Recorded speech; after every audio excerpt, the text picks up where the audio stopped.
As a leadership coach, we hear lots of excuses and negativity and tendencies to rationalize and minimize and justify behavior.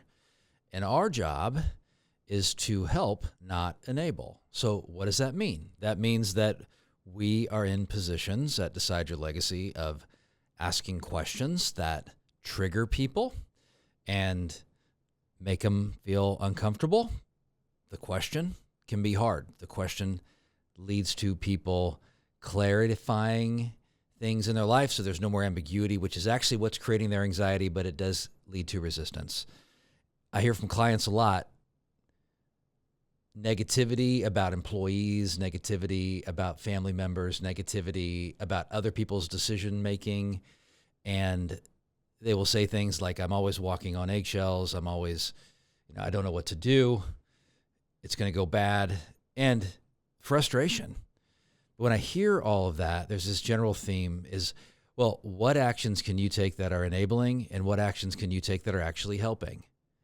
Enabling is harming, and enabling is actually making it about you. When you enable, you're making it about your own level of comfort, and you may say things like, well, it's going to make them, they're going to leave, they're going to quit, they're going to get, their life's going to unravel or whatever, but really it's about your level of discomfort. That's a hard thing to hear because we don't want to feel like we're selfish. We don't want to feel like we're focused on our own comfort. But the truth is if we step back and are honest with ourselves, then we're going to see some things that we're not going to like to see. And that leads to being empowered to change some things that we know we want to change if we're going to leave and live the legacy that we want. So common examples of enabling is, we have an underperforming employee. We have somebody on our team that we don't actually confront because of whatever walls they've put up and whatever conditions they've established. We're not honest with them. We have kids, who instead of actually challenging their behavior, we just go ahead and give them money, or we go down the path of least resistance because that's what helps us to feel comfortable. We have friends who are making destructive decisions in our assessment, and we're not actually even talking to them about it. We're just avoiding it and acting like it doesn't even exist. Well, the people you respect long-term are going to be the people that don't enable you, and the people that respect you are going to be the people that have looked at you and can say, like, he encouraged me, he showed up, he had my back, he fought with me, he was somebody who stood up for me and stood up to me. Those are the people we end up respecting historically. Those are the people that are brave, and we can be one of those people. So today we're going to not make excuses any longer, and we're going to actually address in our relationships, so where are we enabling and where are we actually helping, and what changes can we actually make, which will transform not only your people you love and the people who work for you and people you care about. And I say good owners, they do love their employees. They want the best for their employees. They want the best for their team. They're willing to address it. Like if there's something that's not working, they're not just sitting back and saying like, hey, we can keep it the way that it is. No, they're saying, dude, we got to make some changes here. It's not okay. And it's not about me. It's actually about helping other people. If you want to grow your business, if you want to grow your team, if you have that orientation, you want to grow your family, you got to step back and be honest with yourself and say, like, how can I make changes that are going to help them? It's not about me. Self-preservation can destroy your life. So are you helping or are you harming? 3 decisions that matter as a leader.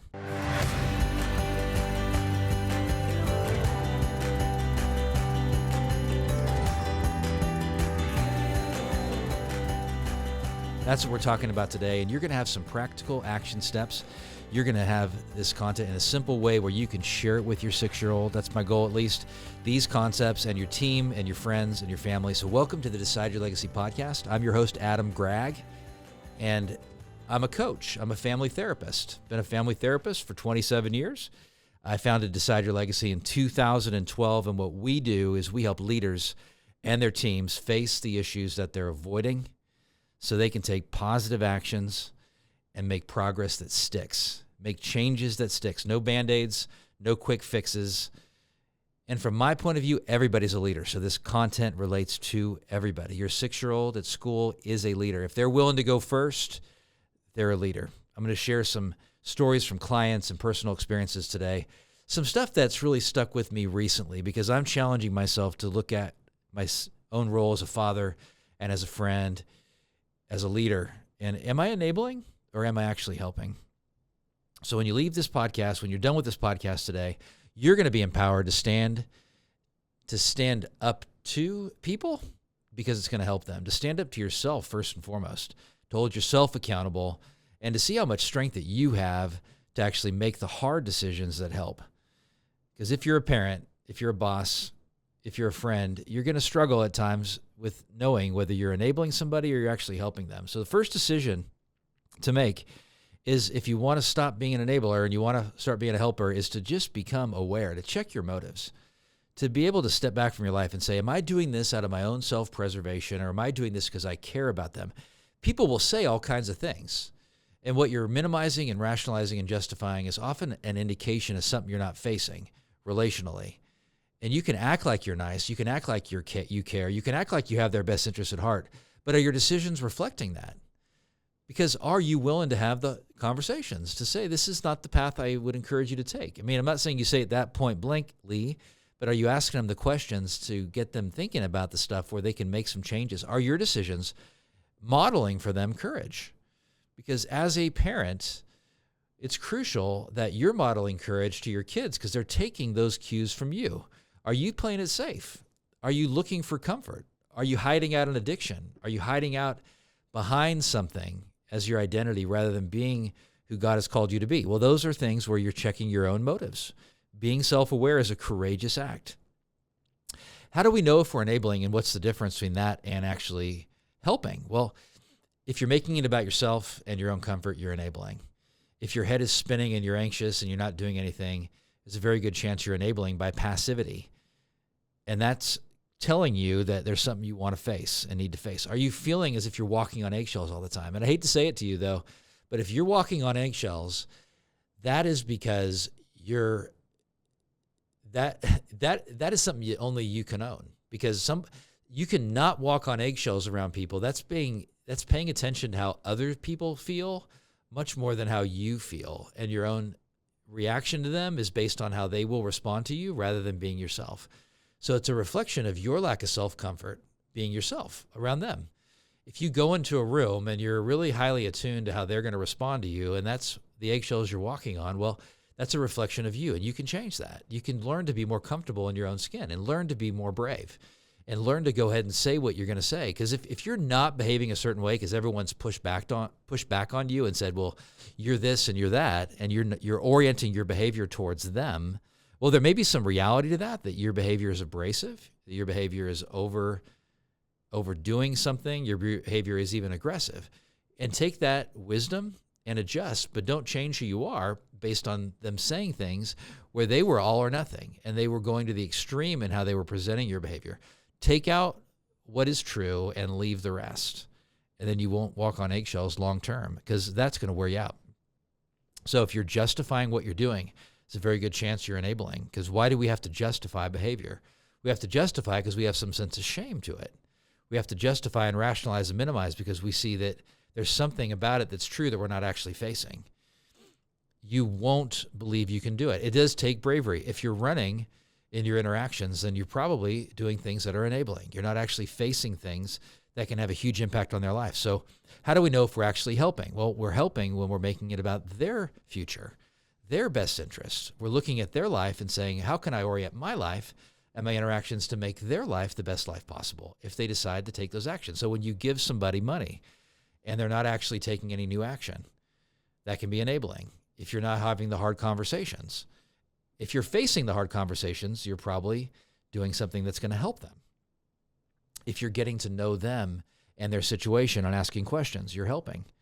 If you're praying for them, if you're engaging them, if you're making them a part of your daily focus and you're looking at their life and trying to create a picture of how good their life can be, well, you're going to be orienting yourself in a different way because you see their potential. That's going to be helping. So I can give you lots of examples personally, but I'll give you a recent one. So my daughter goes to school in Boston, big city, and it's a big city where not everybody's going to have a car. There's very good public transportation, at least from where she is in the city, and she wants to have a car. She's going to be a sophomore. And I don't know whether it's a good decision or a bad decision, but I could just say, like, yeah, I'll buy you a car, we'll buy you a car, and I'll pay for the insurance, and we'll just go ahead from there. Because I sense a lot of resistance. She's not really wanting to have this conversation. She's avoided it for a month now with me. And I sent her a request. I said, well, Emerson, hey, send me the pros and cons of having a car and let's have a conversation. And her response to this interaction has basically been like, other people have cars. It's going to allow me to do this and this and this.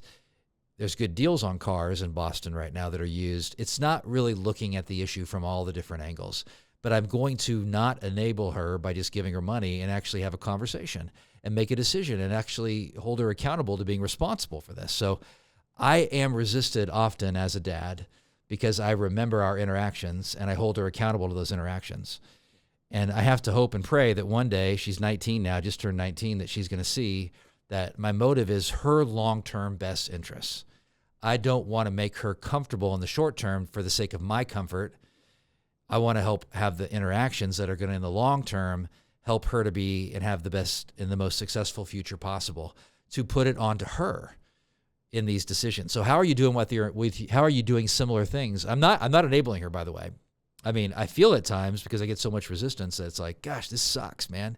This really sucks. But that tells me that I'm willing not to walk on eggshells and just have the conversation. And there was a heated conversation yesterday, and I know it could easily be portrayed as something that's negative, but I feel at peace about it. Although I didn't feel great about it, I feel after processing it, I feel at peace about it by holding my daughter accountable.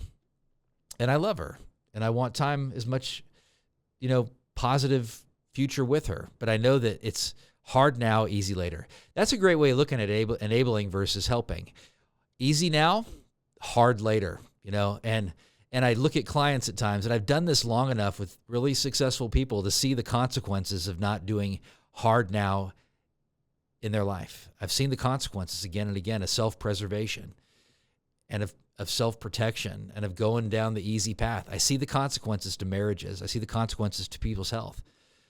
Prioritize what's important. It's hard now to take care of your health, emotionally, physically, mentally. It's hard now, but it's easy later because you have that health.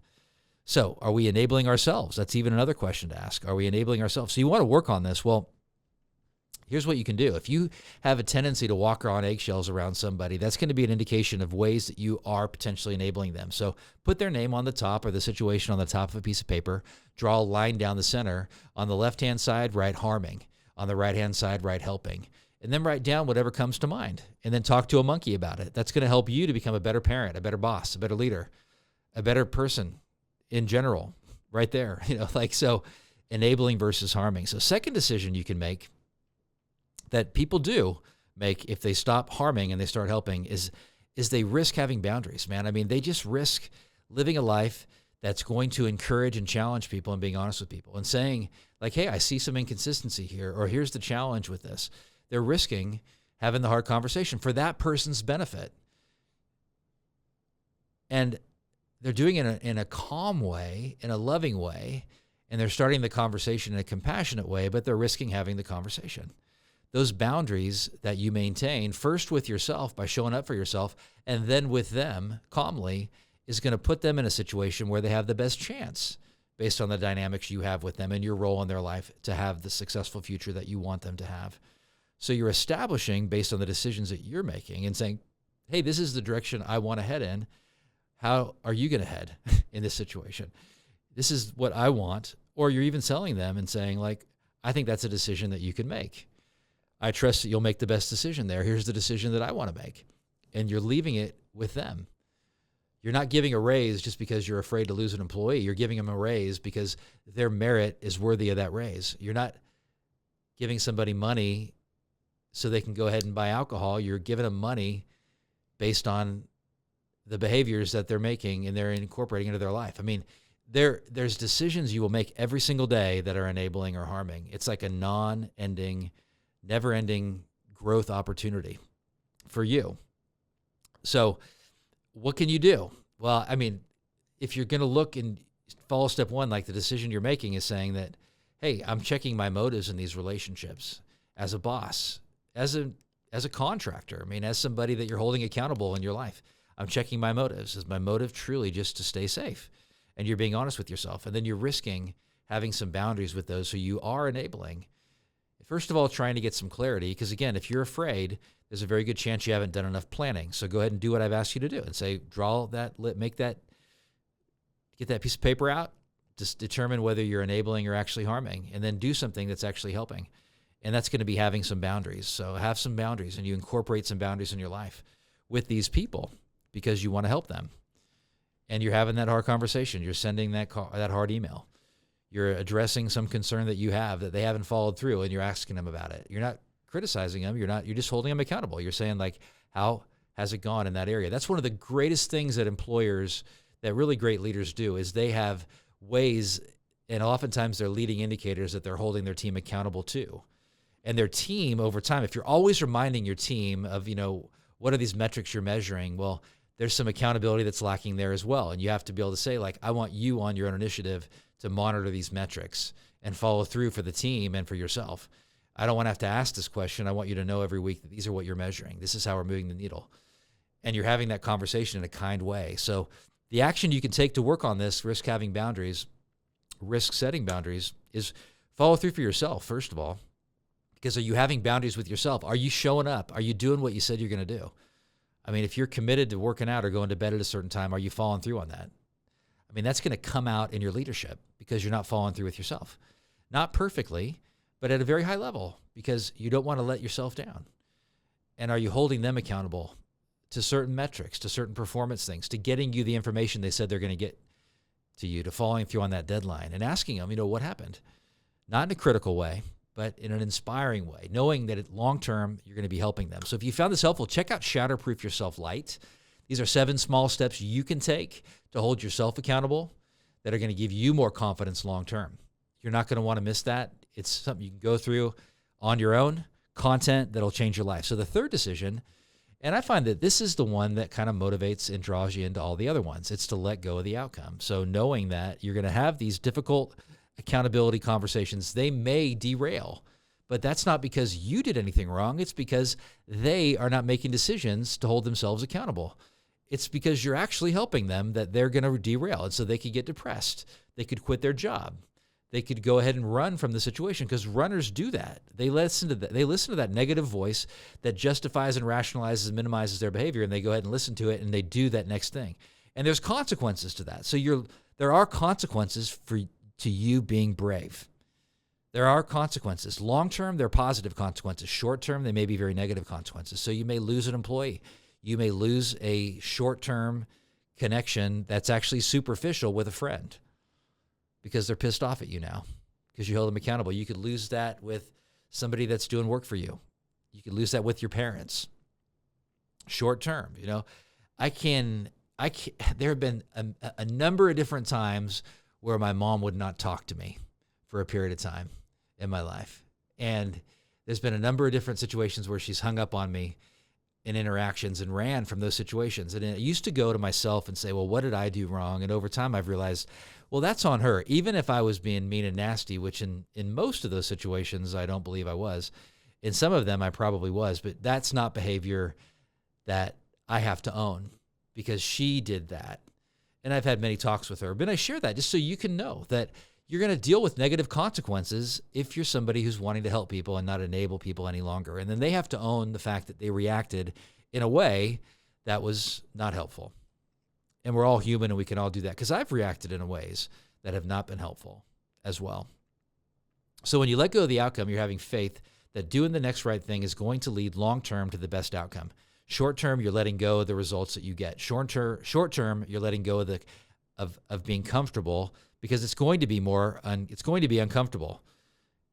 Short-term, you're going to have to realize you got to let them fail, and they may fail, and you're hoping and praying for them that it's not a destructive failure. Short-term, you're having faith in them.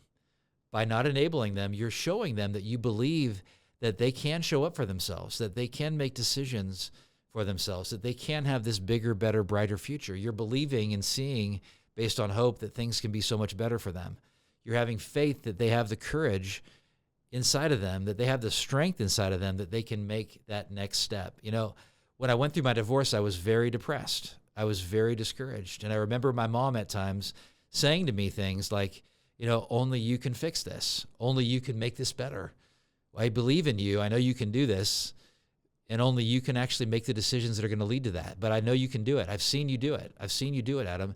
My mom would say those kinds of things to me. So I share that just to know that my mom has been one of the most encouraging people to me in my life at times when I needed to hear hard things.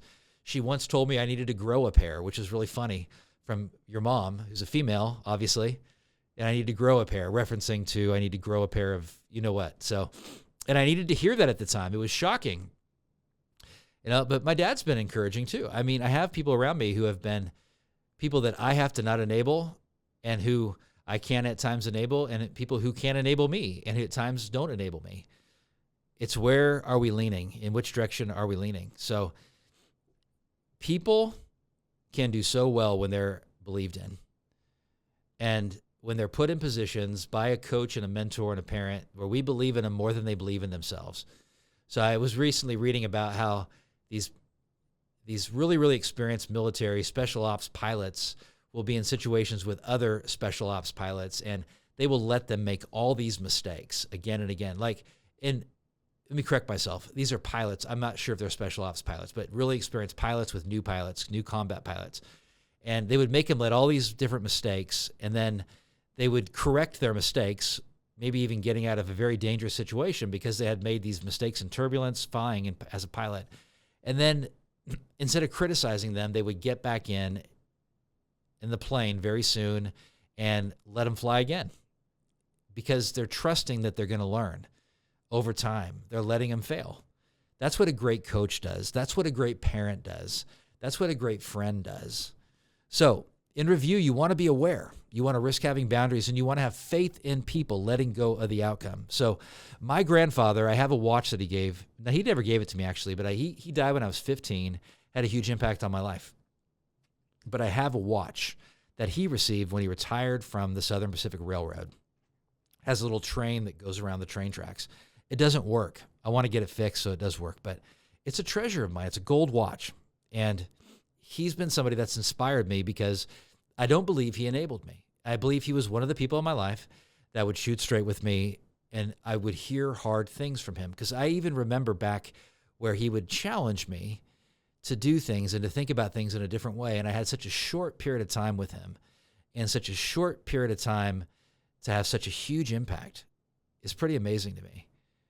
Because, I don't know if I can think of one person in my life that had such an impact by his words in my life that stick with me at such a high level, like things that he said. Pretty powerful. And I want you to be that kind of person in the people's lives that you're around, that they're going to remember you like I remember my grandfather.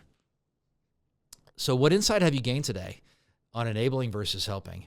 What actions are you going to commit to taking on enabling versus helping? What you do today right away is going to have the biggest impact. So make a commitment to do something.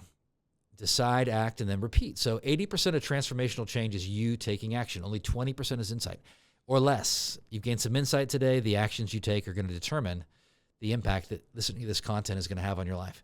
Take action and follow me. I mean, check out the Decided Legacy podcast. Share it with your friends. Give it a rating and review wherever you get podcast content. It helps it grow organically to help more people. I know you know people who are enablers who you can share content with like this. That's going to change their life. So if you decide something, that means you're eliminating other options. Your legacy is the impact that your life has on other people. And that's what it's about. It's about impacting the world in this unique way that you've been called to impact the world. So there's no positive change until you decide to change. Your legacy depends on it. There's a lot at stake on the decisions you make today. Short-term decisions, easy now, hard later. I don't want it to be that way for you. Hard later, hard decisions now, easy later in your life. So I'm going to close the way I always do. Make it your mission to live the life today that you want to be remembered for 10 years after you're gone. You decide your legacy, nobody else. I appreciate you greatly, and I'll see you next time.